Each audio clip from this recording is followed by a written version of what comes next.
From an undisclosed location. California, this is the Rock and Roll Geek Show. This is the story of my rock and roll butler. Welcome to the Rock and Roll Geek Show. My name's Michael Butler. Thanks a lot for joining me. I really appreciate it. Today is Thursday, August 13th, 2026, and it's 4:32 p.m. when I'm recording this episode. I am on my way to the JFK airport with the undisclosed Raquel. Say hi, Raquel. Hi, Raquel. We have, we have been sitting in a dive bar right near JFK for the past maybe hour and a half, having a couple of beers. Last night we went to see Bryan Adams at, why are we going to JFK? I'm flying back to San Francisco. I got to get the rest of my shit out of the house in San Francisco and get it ready to sell. Oh, I can't wait for that. I just can't fucking wait. It's going to be so nice. There's no tension in that. All right, I'm going to shut up. I'm going to San Francisco to do that. I'm a little bit buzzed, so I apologize if I slur my words a little bit. We've had quite a few beers. Going to San Francisco to do that. I also have 4 Chad gigs, country gigs. 3 Chad gigs. I'm driving to his place on Friday night. We got a gig somewhere in Oregon on Saturday, and then next week we have a gig Friday and Saturday. So I have to go get all my shit out of the house before I leave to get it ready to sell. Last night we went to the Bryan Adams concert at the Prudential Center in New Jersey. I had no expectations. Raquel bought tickets, and because she loves Pat Benatar, and I've seen Pat Benatar before, so it didn't matter to me either way. But I like going to shows with Raquel. We have fun together when we do that.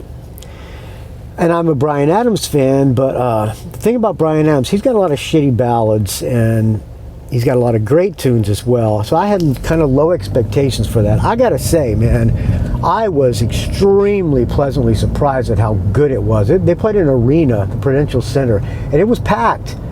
It looked like it was pretty damn close to sold out. First of all, I can't believe he draws that well. A guy like Bryan Adams. Second of all, I can't believe how good he was. It was really good.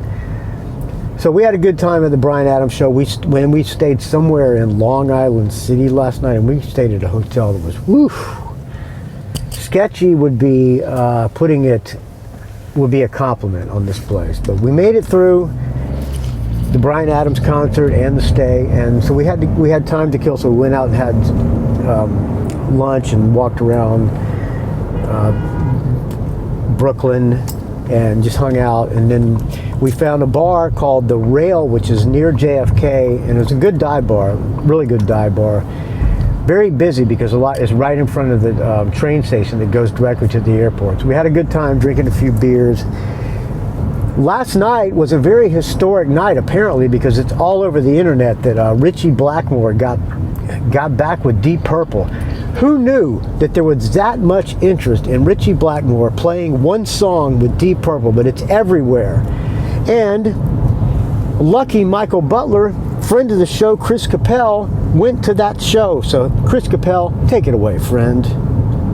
Good morning, Michael Butler, Chris Capelle, Rock and Roll Copywriter. How you doing this morning? I am super great. Couldn't be better. Thanks for asking. But it's afternoon. I'm calling in quickly to report my show review from last night. And interestingly enough, I had a choice of 3 shows to go to. I could have gone to Newark, New Jersey to see Bryan Adams and Pat Benatar and hung out with Michael Butler and the undisclosed Rebecca, or whatever her name is these days. Or I last saw Bryan Adams in 1987. I saw him twice on the Reckless Tour in 1985, which was a great album. I saw him on his next tour, which the album sucked, and I haven't seen him since. And I could have gone to Guns N' Roses at MetLife Stadium, which is also in northern New Jersey. A lot easier to get to because you don't have to drive into the city. But I last saw them in Hartford Civic Center on the Use Your Illusion tour in 1993 with Brian May Band with Cozy Powell opening. Or I could have gone to Deep Purple in Kansas at Jones Beach on the southern shore of Long Island, which is one of my all-time favorite venues. And I couldn't go to Bryan Adams, even though Butler was there and would have bought me a beer, because I can't sit there and pretend I enjoy everything I do for you, and that horrible song he did with Sting and Rod Stewart. So, and Guns N' Roses used to be like $50 parking, and I was going by myself, so I'd have to... I'm going to chime in here. He did play a couple of crappy ballads. I didn't get into those too much, but he played some really good songs. Man, I'm going to tell you, if Bryan Adams comes to your town, I'm suggesting you go see it. You might be pleasantly surprised. It's one of my top 5 venues. Anyway, so top 3 venues in New York.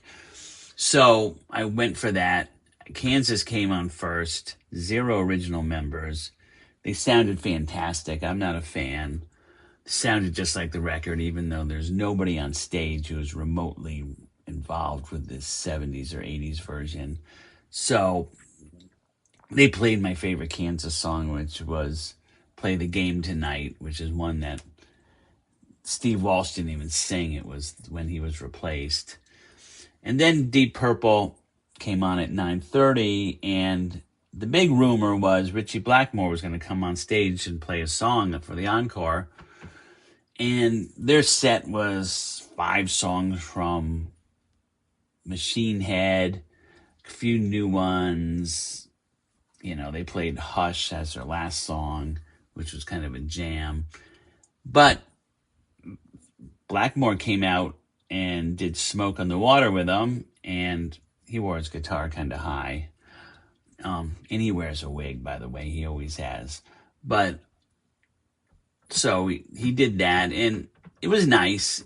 A lot of people are reporting on it. All these, metal and music blogs are all talking about it, and luckily I was there. So that's it. It's probably the 4th time I've seen Deep Purple, 5th maybe. Seen them at least twice there before last night. Anyway, that's it. I got to get up and shower and shave and try and make a few bucks today. So that's it. Did I leave anything else out? Nah, I don't think so. Whatever. Anyway, Chris Capelle, rock and roll copywriter. Keep the party going. Stay frosty. Signing off. Thanks, Chris Capelle. If you want to see one of the best rock and roll, most rock and roll moments of all time, get on YouTube and search for Ritchie Blackmore Destruction or something like that. It's from Cal Jam 1 or something like that. And he destroys his equipment. It is a thing to watch. Most of you probably already seen it. You can keep driving, Gigi. Did I say, what was your name? Raquel, I'm sorry. Ixnay Inglefay on the EJ gay. All right, friends, thank you for listening. I'll talk to you tomorrow. Michael Street's song today is Rob Halford from his solo stuff, which his band was called Fight. This song is called The One You Love to Hate, with a duet with Bruce Dickinson. So thank you for listening, friends. Somebody sent me a donation on the Venmo today. Let me look on the Venmo. Because I need to thank this person. He sent me, I think it's Cole Thornton. Let me look here. Transactions. Waiting for Venmo to load. Whoever sent me the $100 donation, thank you so much. I will thank you again tomorrow. I got to get into the airport, so I can't wait for this to load. But thank you, person who sent me the donation. Michael at Michael-Butler-11 is the Venmo. Thank you to everybody who donates to the show, because I need it, friends. A job fell through in San Francisco. It was probably best that it did, because I got to get all my shit out of there. But I needed the money. So if you're donating, I really appreciate it, friends, from the bottom of my heart. And if you get any value out of this show, please contribute what you can. Thanks to everybody who's been sending me the Dog Days content, dogdaysofpodcasting.com. This is day 12 or something like that. What's the date of today? 13th. It's day 13. Tim Shaw, he's the guy who sent me the $100. Thank you so much, Tim Shaw. I really appreciate it, friend. I'll talk to you tomorrow. I'm getting on a plane. If everything goes okay and I land fine, I'll talk to you from San Francisco tomorrow. I'm gonna maybe do a mushroom gummy and fall asleep, an Amanita muscaria, and fall asleep on the plane after a beer.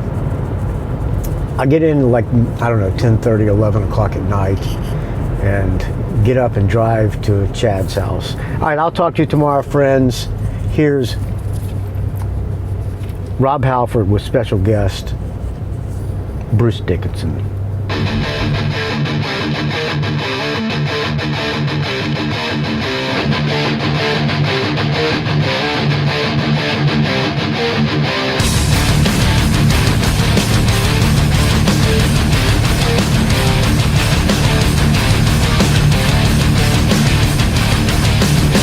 You may not like the future, and we're not here to preach ya.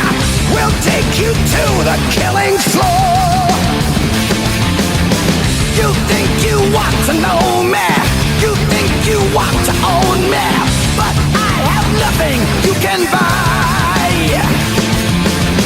I can break you, I can raise you, bring you to your knees, 'cause I'm the one you love to hate. You can fool me, you can rule me, you only want to hang around, 'cause I'm the one you love to hate. So come on, get a load of this, something you can't afford to miss. You're just a vulture on my veins. Your nails will crucify me. Got money, but you can't see. Your only future is your past.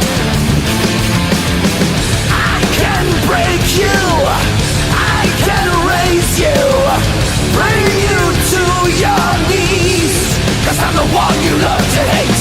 You can fool me, you can rule me, you only want to hang around, 'cause I'm the one you love to hate.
It's a rock and roll geek train wreck.